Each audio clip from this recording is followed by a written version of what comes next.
এরকম দেখা গিয়েছে যে যারা সহিভাবে নামাজ আদায় করে তারা যখন একটা সমস্যায় পড়ে তাদের সমস্যার সমাধানের যে উপায় অন্যদের থেকে আলাদা।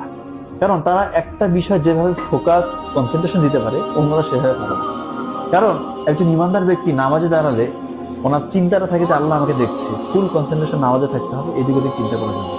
এবং ব্রেইন কিন্তু এভাবে অভ্যস্ত হয়ে যায়, ফলে তার কগনিটিভ যে ফাংশন এটা কিন্তু অন্যদের তুলনায় অনেক উন্নত হয়।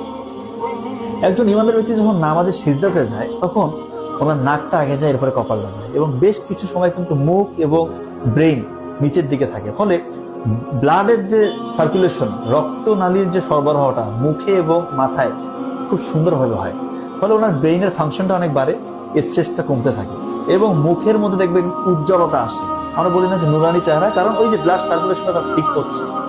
এবং একজন ইমানদার ব্যক্তি যখন নামাজের বিভিন্ন মুভমেন্টের মধ্যে যায় তখন ওনার কোমরের, পিঠের, ঘাড়ের, এই হাতের মাসেলগুলো শক্তিশালী হয় এবং পেটের মধ্যে কিন্তু যথেষ্ট চাপ পড়ে যখন উনি রুকুতে দাঁড়ায়।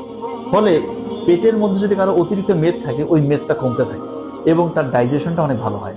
তার মানে দেখেন, একজন মানুষ যখন নামাজ আদায় করে তখন তো আল্লাহর সাথে তার কানেক্টিভিটিটা বাড়ে, স্পিরিচুয়াল যে বেনিফিট সেটা তো আছেই। কিন্তু এই সামান্য লেকচার থেকে কিন্তু কত বেনিফিট আমরা পরিলক্ষিত করতে পারলাম, তাই না? তার মানে নামাজের আসলে অনেক বেনিফিট আছে। আমরা ইনশাল্লাহ সবাই 5 ওয়াক্ত নামাজ আদায় করার চেষ্টা করবো।